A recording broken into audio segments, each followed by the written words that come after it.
নমস্কার।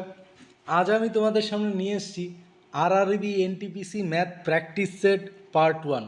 চলো শুরু করি আজকের ক্লাস। প্রথম প্রশ্নটিতে বলছে কি, ভূমির ব্যাসার্ধ 7 সেমি এবং উচ্চতা 24 সেমি বিশিষ্ট একটি শঙ্কুর সমগ্রতলের ক্ষেত্রফল কত?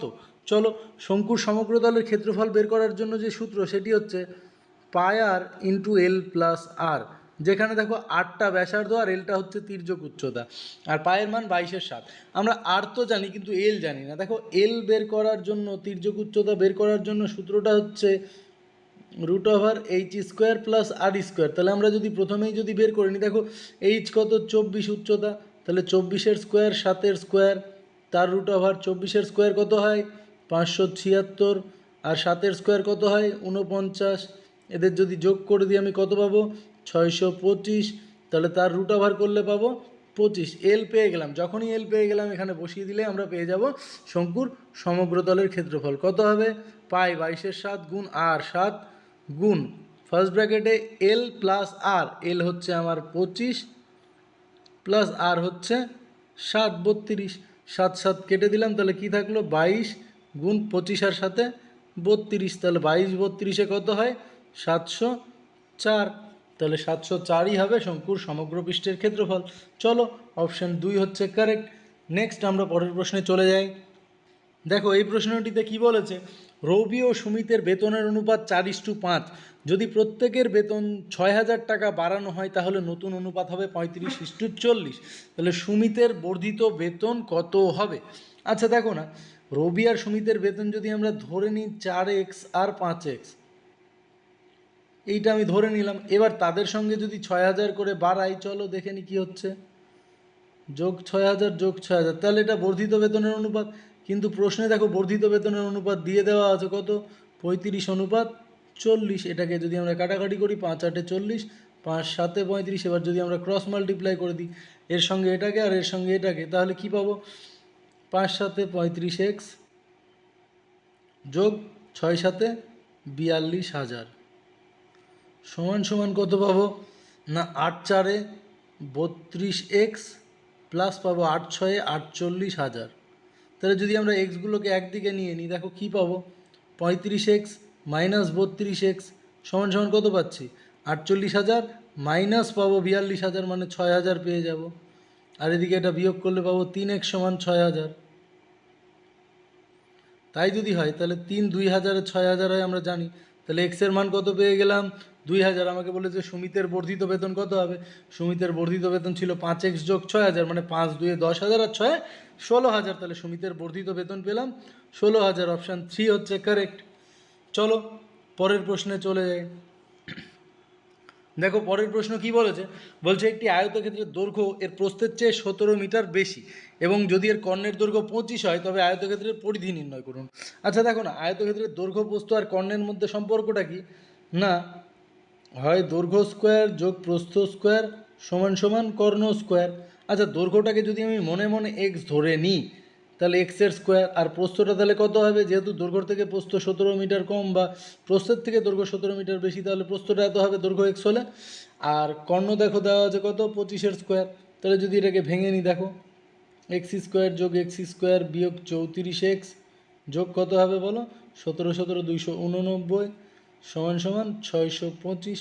যদি একদিকে করে নিই দেখো কত পাবো 2x² মাইনাস 34x মাইনাস কত পাবো 200, আর 289 থেকে 625 থেকে 289 বিয়োগ করলে পাবো মাইনাস কত পাবো বলো 9 15 থেকে 9 বাদ দিলে পাবো 6, হাতে থাকলো 1 8 9 12 2 9 3, হাতে 1 3, 336 সমান সমান 0। যদি 2 দিয়ে ভাগ করে দিই কত পাবো x² মাইনাস 17x মাইনাস 1 6 8 সমান সমান 0। দেখো এটা 24 গুণ 7 করলে হয়, আবার 24 থেকে 7 মাইনাস করলে হয়ে যাবে আমার কত এক্স।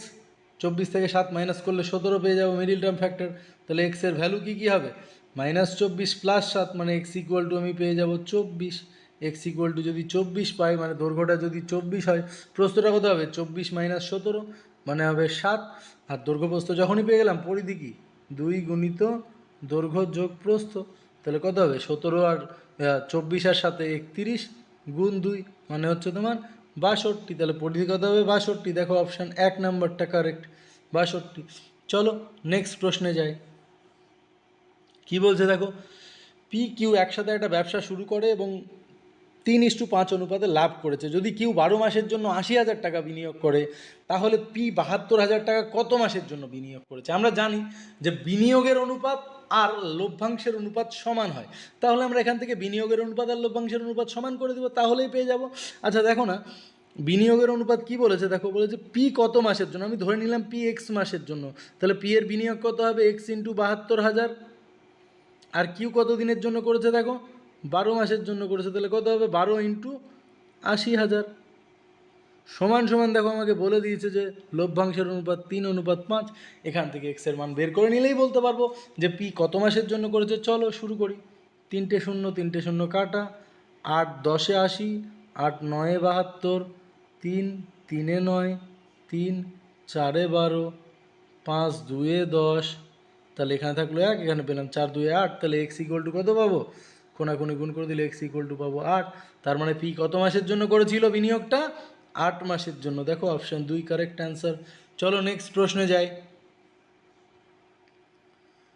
দেখো কি বলছে, একটি বস্তুকে ক্রমিক 25% এবং 15% দুটি ছাড়ের পরে 535 টাকা 50 পয়সায় বিক্রি করা হয়। এখন বস্তুটির ধার্য মূল্য কত হবে? দেখো না, যে কোনো বস্তুর ধার্য মূল্য বিক্রি করতে গেলে যেটা আমাকে করতে হবে, আমাকে এখন বলছে এত টাকায় বিক্রি করা হয়, কত টাকায় বিক্রি করা হয় সেটাকে লিখে নিই, 535 টাকা 50 পয়সায়। আচ্ছা দেখো না, আমরা যেমনভাবে ধার্য মূল্য বের করব, কত টাকা প্রথমে 25% ছাড় দেওয়া হয়েছে, তাহলে 25% ছাড় দিলে হয় 75 টাকা, 175 টাকা। আবার একই রকমভাবে পরে 15% ছাড় দিলে হয় 185 টাকা। এইটাকে সমাধান করে নিলে আমরা খুব সহজেই উত্তরটা পেয়ে যাব। চলো এটাকে সমাধান করে নিই। নিচে 100 পেলাম, 100 100 কাটা, 75 5 15তে 75, 5 20তে 100, তারপরে 5 17 85, 5 দিয়ে এটাকে কেটে দিই, 5 1 5 0, 5 7 35, 5 1 5 0। এবার আরও কাটাকাটি করতে পারি, 5 3 15, 5 4 20, 17 দিয়ে এটাকে কাটবো, 17 বার দিয়ে বলো, 17 7 কত হয়, 7 7 49, 119, 17 6 দিয়ে দিলাম, কত হবে, 17 6 102, থাকবে 51, 3 17 51, 0 পেয়ে গেলাম। এবার 3 দিয়ে এটাকে যদি কেটে দিই, 3 দিয়ে 3 2 6, 3 1 3 0, এটাকে যদি 4 দিয়ে গুণ করে দিই, তাহলে আমি পেয়ে যাব উত্তর 4 দিয়ে 4 0 0 4, 4 2 8। তার মানে কত টাকা হবে বস্তুটির ধার্য মূল্য, 840 টাকা। দেখো খুব সহজেই পেয়ে গেলাম, অপশান এ হচ্ছে কারেক্ট অ্যান্সার। চলো নেক্সট প্রশ্নে যাই। বলছে একটি রম্বসের পরিসীমা 100 সেমি, যদি দুটি কর্ণের মধ্যে একটি কর্ণের দৈর্ঘ্য 14 সেমি হয়, তাহলে রম্বসের ক্ষেত্রফল কত? দেখো রম্বসের ছবিটা কেমন হয়, রম্বস অনেকটা বর্গের মতনই, এর 4টে সাইডই সমান হয়। এবার দেখো রম্বসের পরিসীমা যদি আমার হয় 100 সেমি, তাহলে এক একটা সাইডের দৈর্ঘ্য কত হবে, রম্বসের 4টা সাইড, তাহলে 100কে 4 দিয়ে ভাগ করলে রম্বসের এক একটা সাইড পাবো কত, 25। তার মানে রম্বসের এক একটা সাইড 25। আবার আমরা কি জানি, রম্বসের কর্ণদ্বয় পরস্পরকে সমকোণে সমদ্বিখণ্ডিত করে, তাহলে দেখো একটা কর্ণ 14 হলে ওর অর্ধেকটা কত হবে, 7। তাই যদি হয়, দেখো এটা একটা রাইট অ্যাঙ্গেল ট্রায়াঙ্গেল মানে সমকোণী ত্রিভুজ, তার ক্ষেত্রে অতিভুজটা 25, একটা যদি 7 পাই আর একটা পেয়ে যাবো না। আর একটা আমি একটু আগেই দেখলাম যে 24-এর স্কোয়ার প্লাস 7-এর স্কোয়ার সমান সমান 25-এর স্কোয়ার হয়, তাহলে এখান থেকে খুব সহজে আমি অন্য কর্ণের অর্ধেকটা পেয়ে যাব 24। তাহলে কর্ণটা কত হবে, অন্য কর্ণটা হবে 48, আর আরেকটা কর্ণ দেওয়া ছিল 14। তাহলে দুটো কর্ণই যখন পেয়ে গেলাম, রম্বসের ক্ষেত্রফল কি, হাফ ইন্টু কর্ণদ্বয়ের গুণফল, তাহলে হাফ ইন্টু কর্ণদ্বয়ের গুণফল। চলো 14কে 7 দিয়ে কেটে দাও, এবার গুণ করে দাও, 7 8 56, 6 5 4 7 28, আর 5 33, কত পেয়ে গেলাম, 336 বর্গ সেমি। অপশান 3 হলো আমার কারেক্ট অ্যান্সার। দেখো মিলে গেল। চলো নেক্সট প্রশ্নে যাই। একজন ব্যক্তি 75,000 টাকা 3 বছরের জন্য 5% সরল সুদে ধার নিল। তিনি এই অর্থকে বিকে 7% হারে 3 বছরের জন্য ধার দিলেন। তার প্রাপ্ত অর্থ তার প্রাপ্ত লাভ কত হবে নির্ণয় করুন। আচ্ছা দেখো না, আমি যদি 75,000 টাকা 3 বছরে 5%-এ ফেলি, আবার একই জিনিস 3 বছরে 7%-এ ফেলি, যেটা হবে সেটা হবে লাভ। এখানে দেখো সোজা কথায় যেটা আমরা বলতে পারি, উনি 5%-এ নিলেন আর 7%-এ দিলেন, মানে কত পার্সেন্ট লাভ হলো না? 2%। তাহলে আমরা যদি ডিরেক্ট 75,000-এর উপর 2% ফেলে দিই, সেটাই পেয়ে যাব না? তাহলে 75,000 গুণিত 2 গুণিত 3 বছর ভাগ 100 সমান সমান দেখো বের করে নিচ্ছি, 0 0 কাটা, 750 2 1500, 15 দিনে 4500 টাকা। এই যে অপশান 2, কারেক্ট অ্যান্সার 4500 টাকা। চলো নেক্সট প্রশ্নে যাই। দেখো এই প্রশ্নটায় কি বলেছে, সি এর বেতনের ওপর প্রদেয় কর হলো বেতনের 1/4 এবং সঞ্চয় হলো বেতনের 1/3। ব্যয়ের সাথে সঞ্চয়ের অনুপাত কত? চলো বের করে দেখি। বলছে কি, সি এর বেতন যদি আমরা এক্স ধরি, তাহলে ওর ব্যয়ের মানে বেতনের কর কত? বেতনের উপর 1/4, তাহলে ওর ট্যাক্স দিতে হয় x/4, আর ওর সঞ্চয় কত? x/3। এবার দেখো এতটা ট্যাক্স এতটা সঞ্চয় বাদ দিলে তো ব্যয় পাবো, তাহলে ব্যয় সমান সমান এটা মাইনাস এইটা। এটা কত হয় চলো বের করে দেখি। এটা হবে 3x যোগ 4x/12, মানে 7x/12, এক্স বিয়োগ 7x/12 মানে কত হবে? 5x/12। আর দেখো এটা হচ্ছে ওর ব্যয়, তাহলে ব্যয় অনুপাত কত? সঞ্চয়। চলো বের করে নিই। এক্স এক্স কাটা, 1 থাকলো, 3 4-এ, তাহলে 4টাকে কোনাকুনি গুণ করলে কত পাবো? 5:4। তাহলে ব্যয় আর সঞ্চয়ের অনুপাত কত হলো? 5:4। অপশান 3 হচ্ছে কারেক্ট। চলো অপশান 3। নেক্সট চলো পরের প্রশ্নে যাই। কি বলছে, সমান আয়তনের দুটি পাত্রে দুধ এবং জল 1:3 এবং 2:1 অনুপাতে আছে। যদি এগুলি একত্রে মিশ্রিত করা হয় তবে নতুন অনুপাতটি কত হবে? আচ্ছা দেখো না, সমান আয়তনের দুটো পাত্রতে দুধ আর জল, প্রথমটাতে দুধ আর জল কত অনুপাতে আছে? 1:3, মানে দুধ কতটা আছে? 1/4, আর জল কতটা আছে? 3/4। একই রকমভাবে দ্বিতীয় অনুপাতে দেখো কি বলছে, 2:1 অনুপাতে আছে। তার মানে ওখানে দুধ কতটা আছে? 2/3, আর জল কতটা আছে? 1/3। আমাকে বলেছে যে নতুন অনুপাতটা কত হবে। কিচ্ছু না, নতুন অনুপাতে এখানে যোগ করে এদেরকে যোগ করে অনুপাত করে দিব। তাহলে কত হবে?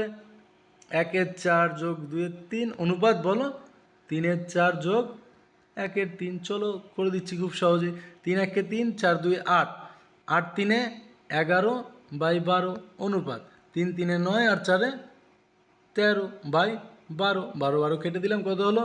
11:13। দেখো অপশান এ হচ্ছে কারেক্ট, পেয়ে গেলাম খুব সহজে। নেক্সট চলো কি বলছে দেখো, রবি ও সুমিতের বেতনের অনুপাত 2:3। যদি প্রত্যেকের বেতন 4,000 টাকা বাড়ানো হয় তাহলে নতুন অনুপাত হবে 40:57। তাহলে সুমিতের নতুন বেতন কত? একদম প্রথম দিকে এইরকমই একটা অঙ্ক করেছি, তাহলে খুব সহজেই আমরা করতে পারবো। কি দেখো, 2x 3x, এখানে আমি কত বাড়ানো হলো? 4,000। যদি আমি শুধু 4 লিখে দিই, পরে 1,000টাকে আমি গুণ করে দিব ওর সঙ্গে, তাও হবে। চলো নেক্সটে যাই। কত বলেছে? 40 আর 57। এখানে কিন্তু আমি 1000 লিখলাম না, এটাকে আমি পরে মানে 1000 দিয়ে গুণ করে দিব, তাহলে হয়ে যাবে। আমার যে সংখ্যাটা বেরোবে তাকে 1000 দিয়ে গুণ করে দিব। চলো 57 2-এ কত হয়? 57 2 114x, প্লাস 4 57 কত হয়? 228, সমান সমান কত পাবো? দেখো 40 3-এ 120x, 4 40-এ 160। চলো এক্সগুলোকে একদিকে নিয়ে নিই আর সংখ্যাগুলোকে একদিকে নিয়ে নিই। এক্সগুলোকে ওইদিকে নিলে কত হবে? 120x বিয়োগ 114x সমান সমান পাবো দেখো 228 থেকে 160 বাদ দিলে 68। চলো মাইনাস করে দিই, তাহলে কত পাচ্ছি? 6x সমান 68। কিন্তু আমি বলেছিলাম পাশে একটা 1000 হবে, 1000টা দিয়ে দিলাম। এবার 6 দিয়ে কাটাকাটি করবো। চলো 6 দিয়ে 3 থাকলো, 2 দিয়ে পাবো 34, তাহলে 34,000/3। এটা পেলাম এক্সের ভ্যালু। আমাকে কি বলেছে? সুমিতের নতুন বেতন কত? সুমিতের নতুন বেতন কত? 3x + 4, তাহলে 3xই তো আছে, তাহলে 3xেরই তো পেয়েছি কত? 34,000। 34,000 প্লাস 4,000, 34 4-এ 38,000। অপশান 4 হবে কারেক্ট অ্যান্সার। বোঝা গেল? নেক্সট চলো পরেরটি কি বলছে দেখো, মান নির্ণয় করো। 29 মাইনাস থার্ড ব্র্যাকেট 13 প্লাস, আচ্ছা সরল একটা অঙ্ক করতে দিয়েছে, চলো করি। আমি ডিরেক্ট করছি, প্রশ্ন টুকায় আছে, করে নিচ্ছি। 13 প্লাস সেকেন্ড ব্র্যাকেটে 12 ডিভাইডেড বাই, দেখো না 8 থেকে 2 মাইনাস করলে কত হয়? 6, second bracket close, third bracket close, into দেখো 5 ডিভাইডেড বাই 3 দিয়েছে, আমি এটাকে ফ্র্যাকশন আকারে লিখে নিলাম। চলো 29 মাইনাস 13, 12কে 6 দিয়ে ভাগ করলে কত হয়? 2 হবে। তাহলে 2 যদি হয়, 12কে 6 দিয়ে ভাগ করলে 2 যদি হয়, 13 আর 2 যোগ করলে কত হবে? 15। তাহলে আমি একবারে 15 লিখে দিলাম, গুণ 5-এর 3, 3 5-এ 15, 5 5-এ 25, 29 থেকে 25 বাদ দিলে কত হবে? 4 হবে। দেখো অপশান 4 হচ্ছে কারেক্ট অ্যান্সার। চলো নেক্সট প্রশ্নে যাই। কি বলছে দেখো, সবচেয়ে বড় সংখ্যা এত নির্ণয় করুন যেটি 3 দ্বারা বিভাজ্য কিন্তু 9 দ্বারা বিভাজ্য নয়। তাহলে আমরা 3 দ্বারা বিভাজ্য কোনো একটা সংখ্যা 3 দ্বারা বিভাজ্য কিনা কীভাবে বুঝবো? তার অঙ্কগুলির যোগফল। চলো দেখে নিই। 2 3 a 6 8 b। তাহলে 3 দ্বারা বিভাজ্য কিনা কীভাবে বুঝবো? যদি এদের যোগফল 3 দ্বারা বিভাজ্য হয় আর 9 দ্বারা বিভাজ্য নয়, কীভাবে বুঝবো? যদি দেখি যে এদের যোগফল 3 দ্বারা বিভাজ্য হচ্ছে কিন্তু 9 দ্বারা বিভাজ্য হচ্ছে না, তাহলে খুব সহজেই বের করে নিতে পারো। চলো, 2 আর 3-এ 5, 5 আর 6-এ 11, 11 আর 8-এ 19, 19 যখনই আমি পেয়ে গেলাম, বাকি আছে আমার প্লাস এ প্লাস বি, তাই তো?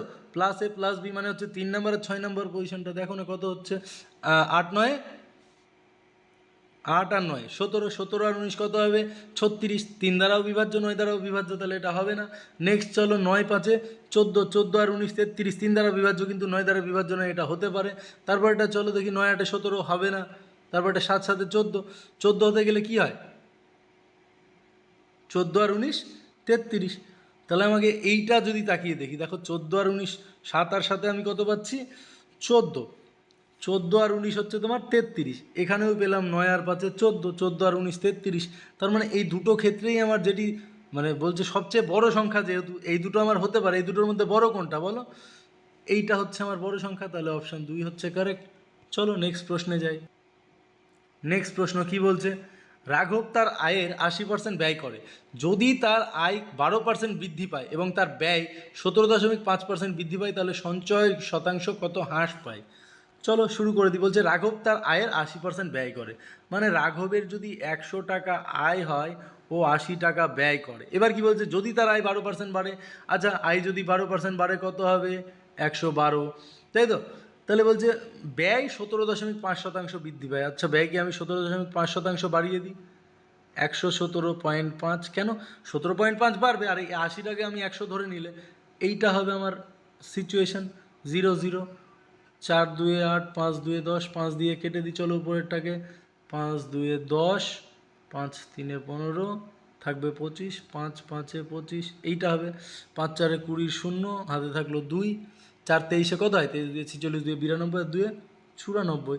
তার মানে ওর আয় যদি হয় বেড়ে 112 টাকা, ওর ব্যয় হবে 94 টাকা। 17% বাড়ালে তাহলে সঞ্চয় কত হ্রাস পাবে? দেখো আগে কত সঞ্চয় হতো? 20, এখন কত সঞ্চয় হয়? এখান থেকে 6 12 18 টাকা হয় সঞ্চয়। তাহলে সঞ্চয় কতটা কমেছে? 2 টাকা কমেছে। কত টাকার উপরে? 20 টাকার উপরে 2 টাকা কমেছে। পার্সেন্টেজ করে দাও, 5 20 100, 5 2 10%। পেয়ে গেলাম আমি সঞ্চয় কতটা হ্রাস পাবে? 10% হ্রাস পাবে। বোঝা গেল? একই রকমের চলো পরের অঙ্কটাতে যাই, দেখি কি বলছে। বলছে একটি কোণ তার পূরকের চেয়ে 22 ডিগ্রি বেশি, কোণটি কত? দেখো না, আমরা পূরক কোণ বলতে কি বুঝি? দুটি কোণের সমষ্টি যদি 90 হয়, তাহলে তাদের আমরা একে অপরকে তাদের পূরক কোণ বলি। এবার বলছে একটি কোণ তার পূরকের চেয়ে 22 ডিগ্রি বেশি।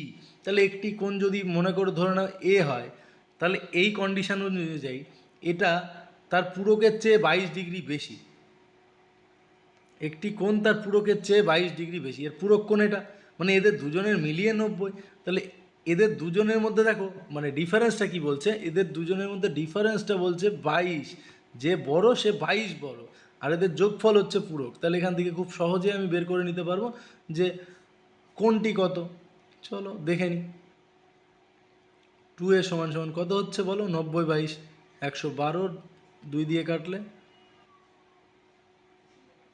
5 2 10, 6 2 12, 56। দেখো এইটা হবে 56 হবে, পূরকের চেয়ে 22 বেশি, 56 উত্তর হবে। দেখো কেন 56-র পূরক কোণ হচ্ছে 34, 34-এর থেকে 22 বেশি হচ্ছে 56। তাহলে কোণটি কত পেলাম? 56 ডিগ্রি। বোঝা গেল? চলো পরের অঙ্কে যাই। দেখো এই প্রশ্নে কী দেওয়া আছে? বলছে দুটি সংখ্যার লসাগু এবং গসাগু হলো 585 এবং 13। আচ্ছা, লসাগুকে যদি আমরা দুটি সংখ্যার লসাগুকে যদি আমরা গসাগু দিয়ে ভাগ করে দিই, তাহলে আমি ওদের ডিফারেন্সটা খুব সহজে পেয়ে যাব। চলো ভাগ করে দেখি। 585 ভাগ করে দিচ্ছি, 4 13 52, থাকলো 6 5, 5 13 65। তাহলে দেখো যখনই আমি এটা পেয়ে গেলাম, এবার কত পেলাম আমি? 45। 45কে দুটি তুমি মৌলিক সংখ্যার বা একটি মৌলিক আর একটি পরস্পর মৌলিক সংখ্যার গুণ আকারে প্রকাশ করো। 9 5 45 বা 15 3 45 হতে পারে। এবার আমি এদের পার্থক্য কীভাবে বের করব দেখো না, 9 আর 5-এর পার্থক্য কত? 4, ওদেরকে গসাগু দিয়ে গুণ করে দাও, 4 13 52। দেখো 52টাই হবে ওদের পার্থক্য। আমার এই আরআরবি এনটিপিসির যে ম্যাথস পার্টটা ছিল, ম্যাথ প্র্যাকটিস সেটের প্রথম পার্টটা ছিল, এটা এখানেই শেষ হলো। তোমরা ভিডিওটি দেখো, যদি ভালো লাগে লাইক করো এবং অবশ্যই আমার চ্যানেলটি সাবস্ক্রাইব করে দিও। Thank you.